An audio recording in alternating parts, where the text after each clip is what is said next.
Hello, friends of the internet. Today, I am finally deciding to start a RuneScape series. This is going to be the Hardcore Ironman experience, and the footage just going to be playing in the background is really just going to be me creating my account, getting set up on all of the starting stuff, and you're going to see I'm going to end up tinkering around with the settings for a long time. So overall, the goal of this is one, self-motivation, because I want to make a whole nother account, grind it back up, because I died recently on one of my really good old ones. So I'm just going to be documenting the process along the way. The videos aren't going to be super specific on anything, unless you guys give some feedback and we decide on a certain style of content that you want to see. For the most part, I'm just planning on posting progress updates and everything and talking about my plans with the account. So going through the account creation, this goes on for a good little while. And basically, I tried to make the iconic default skin character for a little bit. Notice that the default skin character, like the OSRS bot skin, is not an available option in RuneScape 3 unless you go change your outfit later. So I eventually give up on that, and then we settle on something down the line.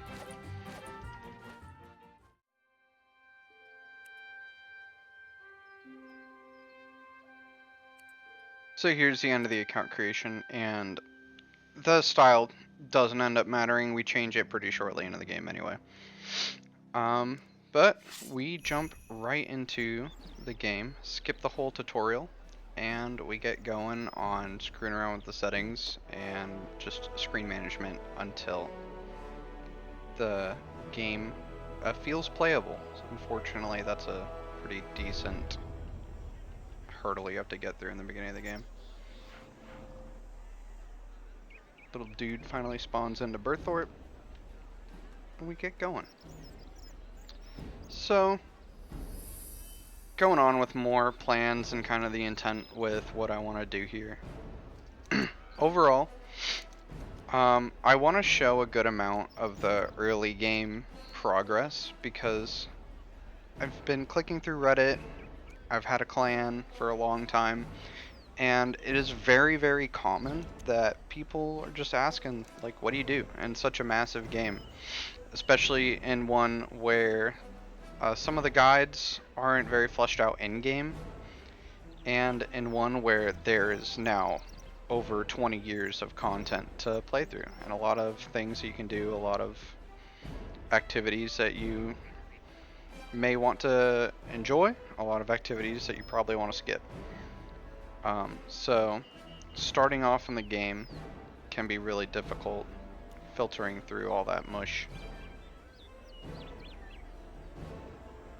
So yeah, in the spirit of that, while all this account management stuff is going on in the background, I just wanted to talk about what I'm gonna do right off the bat. And one thing I just wanted to point out is that my cursor looks really bugged in there. Don't worry about that. It is fixed in later recordings that I have. It probably won't be fixed in this episode at all, but eventually you're gonna actually be able to see the cursor. So when you jump into the game, it could be beneficial to you to just look up the RuneScape 3 Efficient Ironman guide, even if you're not going to make an Ironman, even if you just want to play a normie account. Because that guide walks you through getting a bunch of really nice early game levels. It walks you through what quests can get you set off on the right foot, and it also places a great importance on just doing quests in general. So in the beginning, what we're going to do, first as a hardcore Ironman, we have to acknowledge that we're really weak and just about anything can kill us. So we need to start getting some resources, get some free, easy levels, and we need to make sure that we have food and some sort of armor on hand pretty early on. If you're more familiar with the areas in the game, then just avoid the dangerous ones.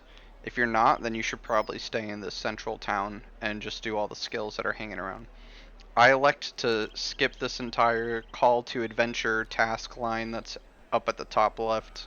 I spend a good while actually trying to get rid of it rather than doing it, but if you do so, choose to do that, it does show you a good amount of the skills that you can do around here, and it'll introduce you to combat kind of a little bit.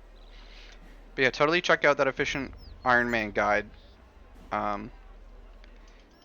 because it will teach you a good amount of content to help you out. I get lucky on the day that I made my account. It turns out that the circus is here, so we are going to end up doing the circus, and you might be able to see that in this video later. I'll point it out once I see the little circus box. Alright, so I've cut ahead a little bit just to minimize how much of the sitting through the settings management you have to watch. I'll still be tinkering with it as the video goes on, but for the most part, my dude's gonna start actually taking some action. So where we end up starting off is literally just killing rabbits and cutting trees. Simple life, easy, easy free food right here. Just kill the rabbits. We go around and just start exploring the town. Literally anything you can do in this central town is really easy and safe, so if you want to spend like an hour here just exploring and killing little bunnies, it's absolutely worth your time. Like, might as well. There's mining here, there's fishing, just about everything you can do in the starting area.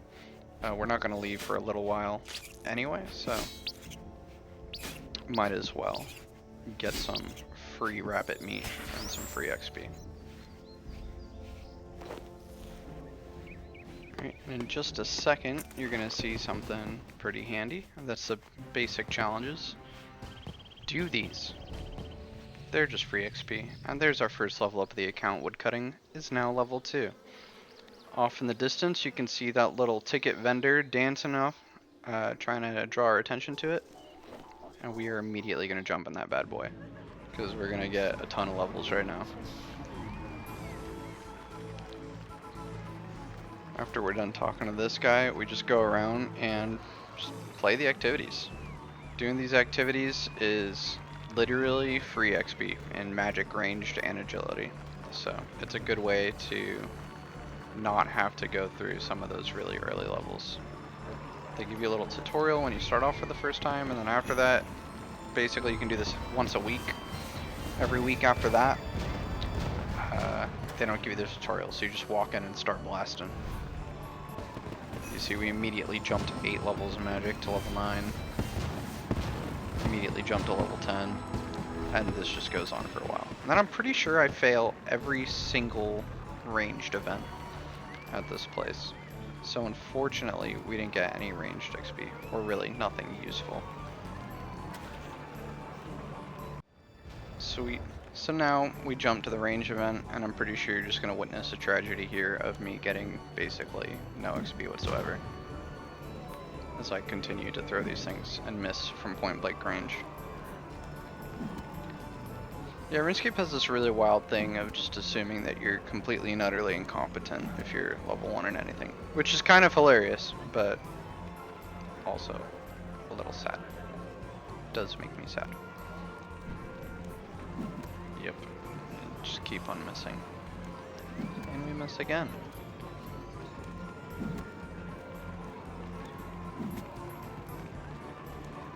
And unfortunately, there you go. That's the luck of the draw. That is random number generation, everyone. 0 XP. But luckily it's just a weekly, so it'll be back. We eventually get our range level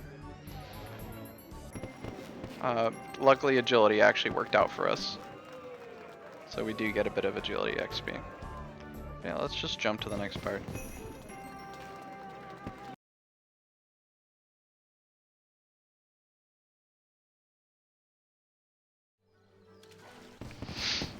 First fishing level.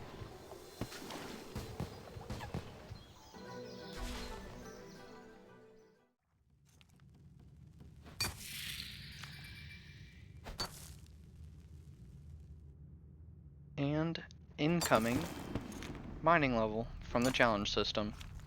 Several mining levels. Do the challenges.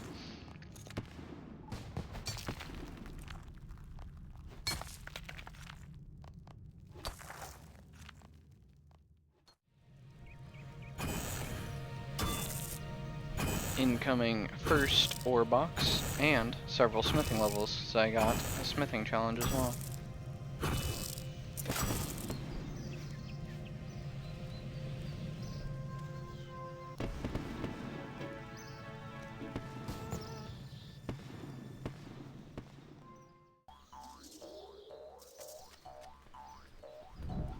Random fire, random cooking level.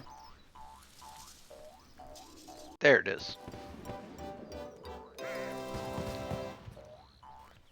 Very dopamine in the early game, and you're just getting levels for literally breathing. Oh, look at that, another one.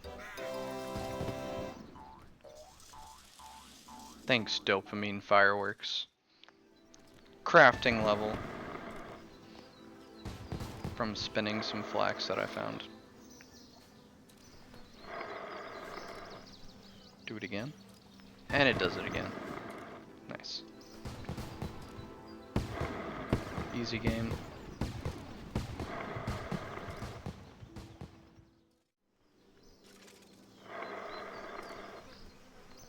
More crafting levels? Why not? Nice.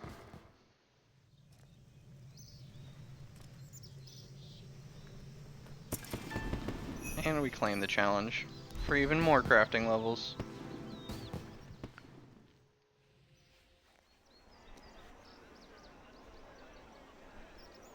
Sweet. So, now we're done screwing around in Birth Orb. All we did was get a little bit of food and get our few starting levels. We are immediately gonna jump into questing. And the plan, luckily, if you organize your quests by the timeline, which I'm pretty sure is the default anyway, but if you organize your quests by timeline, then it is very easy to find quests that are available for you to do that are really safe. We're literally going to start by just doing quests in order, basically. So our options right now are like Cook's Assistant, which is make a cake. Not even make a cake, help someone make a cake. Or the Blood Pact, which is a very, very, very easy quest where you go and kill some low-level enemies for free combat XP. And we're just gonna do these. A lot of the early game quests also super self-explanatory. And since you gotta do quests anyway, because a lot of content is locked behind quests, it's the best way that we can advance our accounts. Something handy, and I'll point it out the next time we pull up that quest list, is that you can organize your quests in multiple different ways, and in the quest book there's a button that will link you straight into the wiki, and the wiki tells you exactly how to do every single quest in detail. So if you're ever stuck on a quest, you can open up your quest book again, and I'll point that out as soon as it comes back up. But we're just going to finish this quest real quick.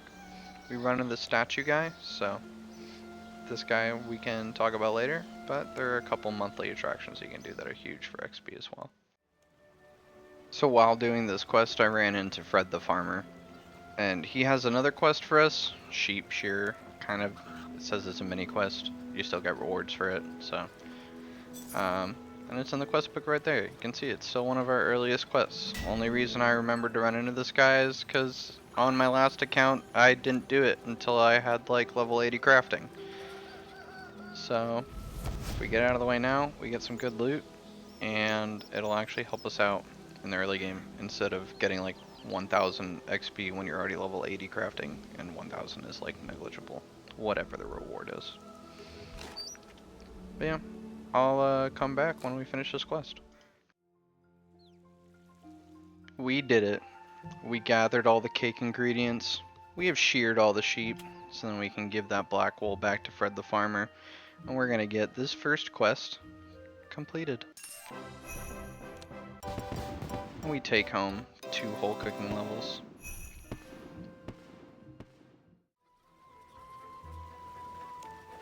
Now we return to Fred the farmer with all of our balls of wool. Get some free crafting levels.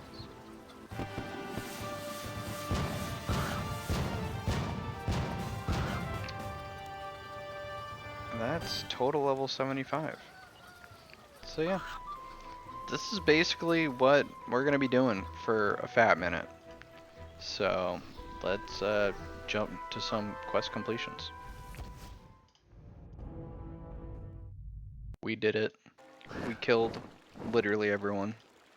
And now that's another quest complete.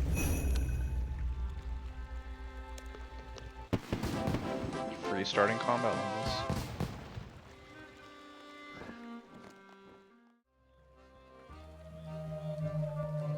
And now we freed the soul of some random guy. See you later, buddy.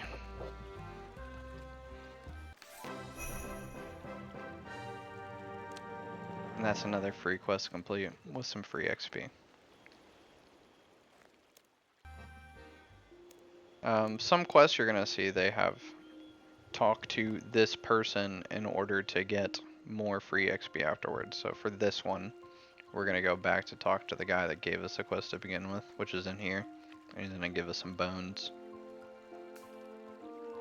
Give me the bone.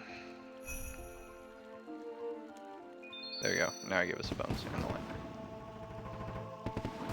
And you get a nice little chunk of XP here. Hey, Raldor from the future here. I just wanted to post in here a screenshot with the wiki button very clearly circled, so then you all can see it if you are wondering where that button is that I was talking about. So, say for Demon Slayer, we don't know what we gotta do. Just click on that wiki button right there. It'll automatically open up the wiki, the RuneScape wiki in your preferred browser, and it'll tell you exactly what to do. Alright, and I'm running out of video footage, so I'm just gonna say thanks for watching. We'll get into like monthlies, more quests, more progress, things that I AFK in future content. Let me know what you think of the video. Any recommendations, I'll literally take anything. But other than that, I'll see you guys next time. Peace.